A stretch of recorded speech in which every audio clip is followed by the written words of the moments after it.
In Dungeons & Feelings, you will proceed through a dungeon of your own design. Along the way, you will fight monsters, avoid traps, and discover treasure as you gain experience, level up, and acquire loot. When you are ready, you will fight the dragon and emerge victorious. You will have many items at your disposal to conquer the dungeon, but to craft them, you will need to ask your fellow players to open up, dig deep, and answer a question about themselves. Laugh, cry, and start a deeper conversation with your friends in Dungeons & Feelings. To begin, each player chooses from one of the 6 characters: the knight, barbarian, dwarf, elf, sorceress, and wizard, and places the corresponding character sheet in front of them.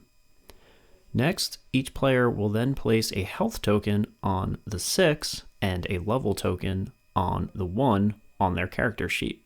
Then separate the square room cards, excluding the start and dragon rooms, the resource cards, including wood, metal, glass, magic, and grain, all separately, and the treasure cards into their own piles in the center of the play area, and shuffle each of these decks.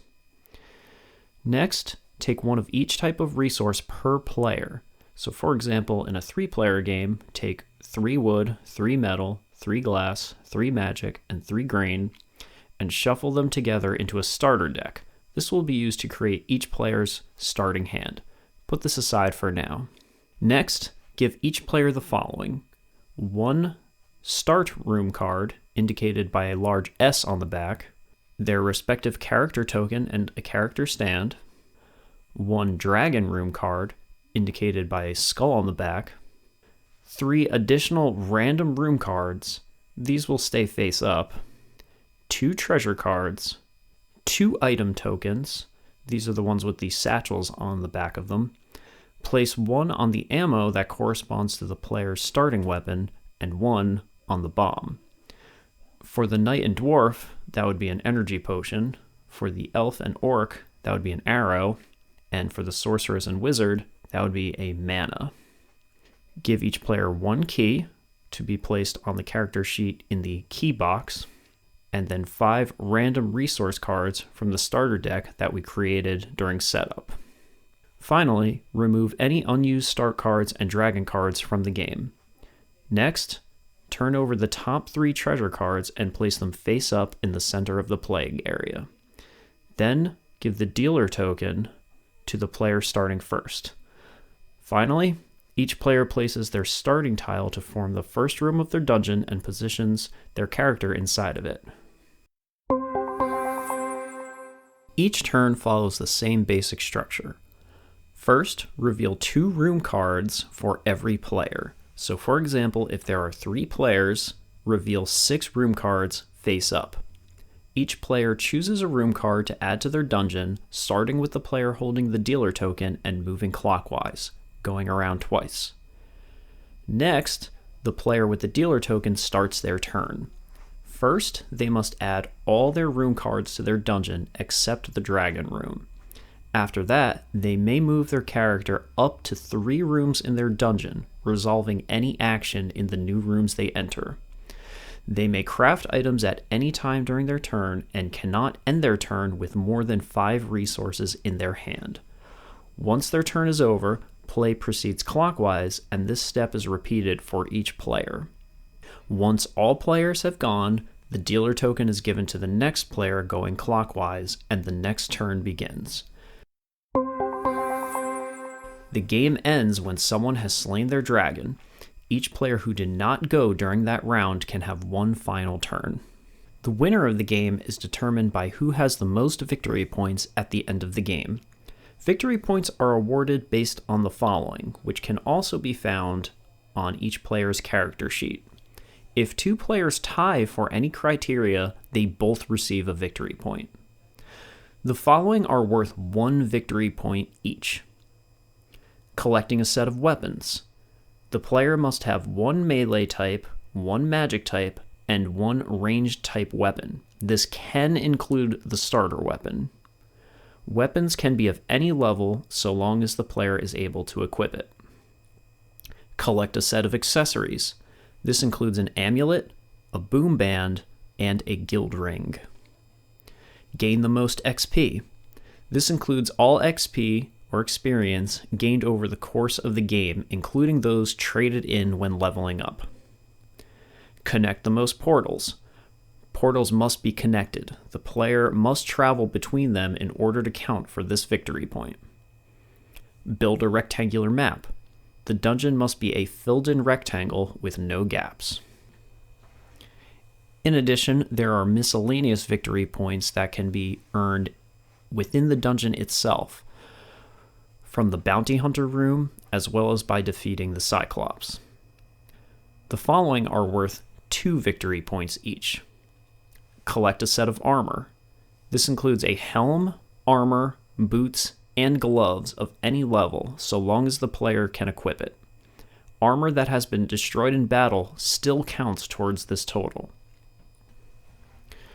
Trade each color gem. This includes at least 1 each of red, green, and blue gems. Gems must be traded in a merchant room, not simply acquired from the treasure deck. Use 4 or more counters. This includes using at least 4 of the torch, strength spell, speed boots, grappling hook, and shield to counter a trap. And finally, 2 victory points are awarded to anyone who slays their dragon. Players must add their available rooms to their dungeon at the beginning of their turn, with the exception of the dragon card, which can be added at any time.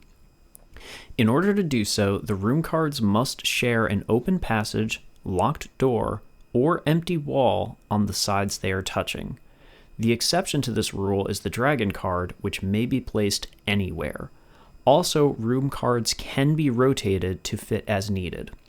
Once a tile is placed, it is down for good, so be careful when creating your dungeon. In this example, the adjoining rooms share an open passage, making this a valid extension to your dungeon. In this example, one room has an open passage while the adjoining room has a locked door, making this an invalid extension to your dungeon. Players may move up to 3 rooms during a turn. However, there are several items and room types that improve a player's navigation abilities, including the speed boots, which allow movement up to 5 rooms, the magic mirror, which allows teleportation to any room in their dungeon, and warp rooms, which allow movement between other warp rooms. Please note, though, that traveling between warp rooms does not count towards a player's movement limit. If a player wishes to travel through a wall, they may use a bomb, one of which is provided at game setup. Locked doors can be passed through by using a key. Players receive 1 key to start out, but more can be found by completing trap rooms. When the action has been resolved in a room, place a navigation token over the room's action symbols at the bottom of the card. These are the tokens with the green check marks. If the player has entered a room but did not resolve the action there, for example, they didn't open a treasure chest, place a navigation token elsewhere on the card, not over the action symbols at the bottom. A player may still freely return to this room, but this signifies the room can still be resolved at a later time. The player can now return to this room from any direction, even if they didn't necessarily unlock all the doors of this room or destroy all the walls. In other words, if there is a navigation token in a room, you can enter it as if there was an open passage there. For rooms with 2 functions, such as the blacksmith and warp rooms, place a navigation token over each function when they are complete. The 2 functions can be completed separately. Please note, if a player does not have a key or bomb but wishes to use one, they may sacrifice 1 HP in lieu of a key or bomb at any time. In order to use items, they must first be crafted. Each recipe requires 2 resources and generally yields 2 items, the exception being health potions. Items may be crafted at any time during a player's turn, and there is no limit to the amount of crafting per turn. However, a player cannot end their turn with more than 5 cards, so they must craft if they have 6 or more cards at turn's end.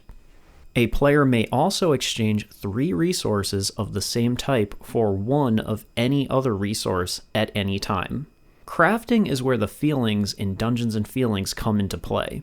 On each resource card is a word or phrase. When crafting, you must think of a personal question to ask a fellow player that loosely ties together the two concepts on each card. Roll a dice to determine the recipient of your question. In a 3-player game, if you were to roll a 1, 2, or 3, you would ask the question to the player on your left. If you roll a 4, 5, or 6, you would ask the player on your right. In a 4-player game, if you were to roll a 1 or 2, you would ask the player on your left. If you roll a 3 or a 4, you would ask the player across from you. And if you rolled a 5 or a 6, you would ask the player to your right. If other players would rather not share or don't have a good answer, that's totally fine. Remember, the point is to have fun. Then, place the appropriate number of item tokens in the inventory section of your character sheet for later use.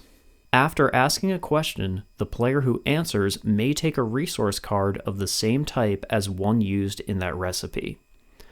Place the used resources on the bottom of their respective decks. Most room cards provide action symbols to convey the purpose of that room. Refer to the table on your character sheet for reading these various symbols. Most commonly, rooms have items listed that may be exchanged for other things. A red outline around the action symbols indicates a dangerous room that must be resolved immediately upon entry. Please note, if you use an item to counter a trap, place that token over the item icon on your character sheet. Using 4 trap counters results in 2 victory points. In this example, we counter the trap room with a grappling hook and are rewarded 1 key and 2 experience. Place these tokens in their respective sections on your character sheet. All rooms can only be resolved once. A player cannot use a healing fountain multiple times, for example. As always, when a room is resolved, place a navigation token over the action symbols in that room. Monster rooms work a bit differently from other room types. When a player enters a room with a monster, combat begins immediately. Combat works in turn-based fashion. First, the player attacks. This is dependent on having the proper ammo for the weapon you have. So for example, mana, energy, or arrows correspond to magic, melee, or ranged weapons respectively. You must discard the item token of the mana, energy, or arrow in order to attack. Any weapon in a player's possession is in play during combat, so long as they meet the weapon's level requirement. The damage done will be printed on the weapon card. Subtract that damage from the monster's HP, indicated in the top right of the monster card. Use your character token to keep track of the monster's health. If a player does not have any ammo, they can attack unarmed, which is good for 1 damage. However, the monster will attack first. A player can only fight unarmed if they don't have any ammo or bombs. After the player attacks, it is the monster's turn. The monster will do damage equal to the number in the top left of the monster card next to the sword icon. Subtract this damage from the player's HP. Use a health token to keep track of character HP on the character sheet. If a player falls to 0 HP, they are dead and out of the game. If a player has armor equipped, the monster's damage will apply to the armor's defense before the player's HP. Turn the armor sideways to indicate it has been damaged, and flip upside down and remove from your mat to indicate it has been destroyed. If the armor takes 1 damage, rotate it to the left. If armor takes 2 damage, rotate it to the right, and then remove and flip if it has been destroyed. Now that the monster has finished attacking, it is our turn to attack. Although we no longer have any ammo items for our weapons, we do have a bomb, which can be used in combat for 1 damage. The monster now has 0 HP. When the monster is defeated, the player will receive all the items at the bottom of the card. In this case, 1 skull and 2 XP. The only way to restore damaged or destroyed armor is by going into a blacksmith room. Flip the armor right side up and place it back on your character sheet. Please note, Players can flee from combat at any time, but they must go through at least one round of combat upon entering a room with a monster. You may go through as many or as few rounds of combat during a turn as you would like. Treasure cards contain weapons, armor, gems, and other items helpful to make characters more powerful. Unlike regular items that are discarded after use, most treasure cards are permanent upgrades.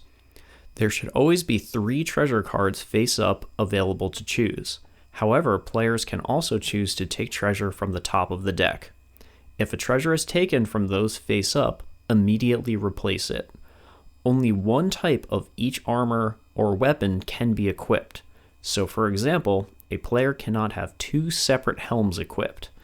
Please note, the boom band, guild ring, and amulet are equipped under accessories as seen here. If you exchange a gem in a merchant room, place it in the traded gems section of your character sheet. Remember, trading all 3 colored gems results in 2 victory points. Please note, if a treasure is discarded, place it on the bottom of the deck. Additionally, at any point during a player's turn, they may exchange 2 treasure cards for 1 new treasure card. We will now go over the various types of rooms. Resource rooms. Immediately upon adding these to your dungeon, place 3 resource tokens over the resource bundles labeled 1, 2, and 3. Resource tokens are the ones with the pickaxe on the back. Upon entry into these rooms, take 1 XP as well as 1 resource card of that type, indicated by the icon in the corner. Remove one of the resource tokens from this room to signify you have taken a resource card. Then, at the beginning of your next 2 turns, take 1 more resource card of that type, removing a resource token from that room to signify this. You may move out of this room and still collect resources over the next 2 turns. Trap rooms. These are the most common room types in the game. Trap rooms are one of the few rooms that must be resolved immediately upon entering, as designated by the red outline on the action symbols. In this trap room, you must discard a torch or lose an HP to receive 2 XP and a key. If the player does not have the corresponding item to counter a trap, they must lose an HP. Armor does not count towards defending a trap. HP are lost directly. After resolving a trap room, take 2 XP and a key. Make sure to place used trap counters on your player mat over the respective icon. Monster rooms. Please refer to the section Monsters and Combat on how monster rooms work. Along with trap rooms, monster rooms must be resolved immediately. Treasure rooms. Players may use a key to receive 2 treasure cards. You can take them from the top of the deck or from those showing face up, or a combination of both. Immediately replace a face up treasure if it is selected. Remember, a player may trade HP for a key at any time. Warp rooms. Players can transport from one warp room to another.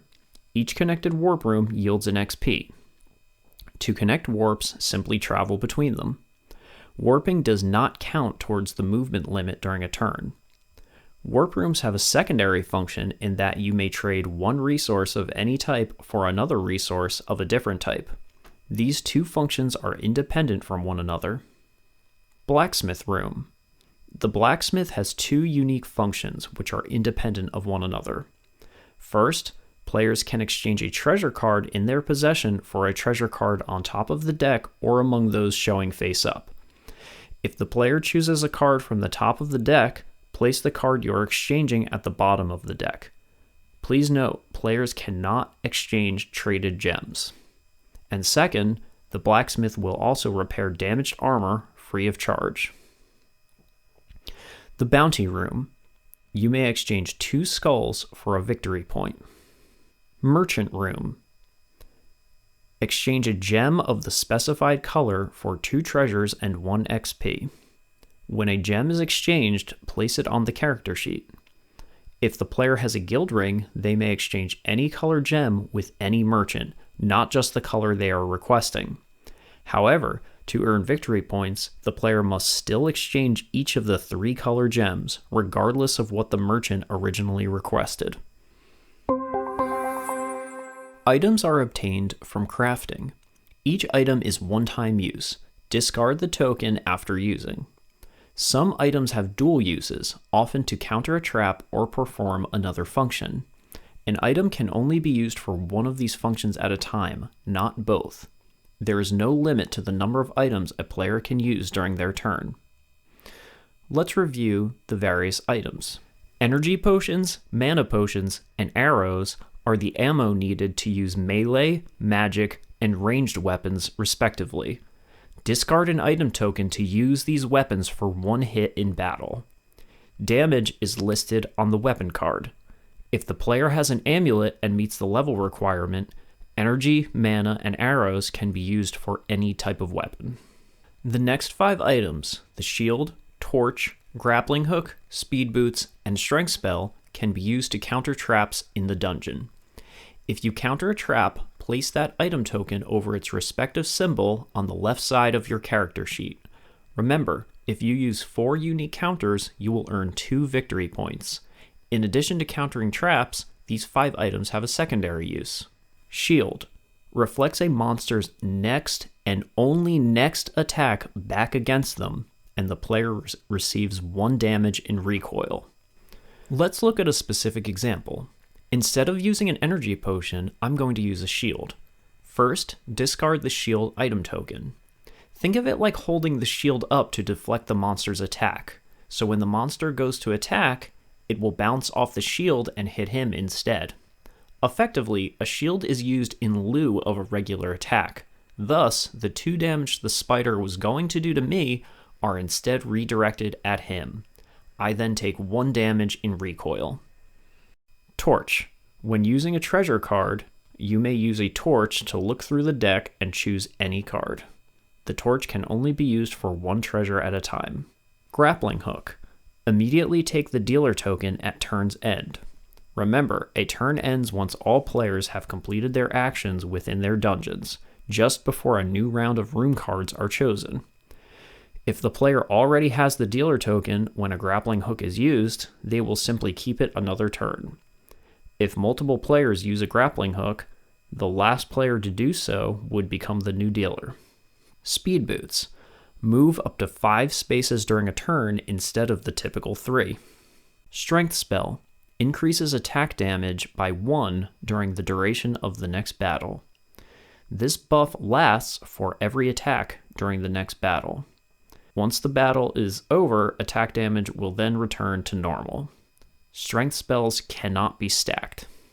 Bomb can be used to travel through walls or used in battle for 1 damage. If a player has a boom band, bombs do a total of 3 damage. Boom bands do not stack. Magic Mirror allows the player to travel to any room within their dungeon.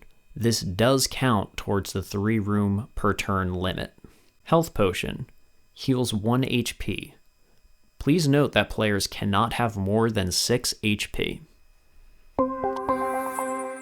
Resolving various room types yields XP. To level up to level 2 and 3, you must discard 6 XP and 1 skull.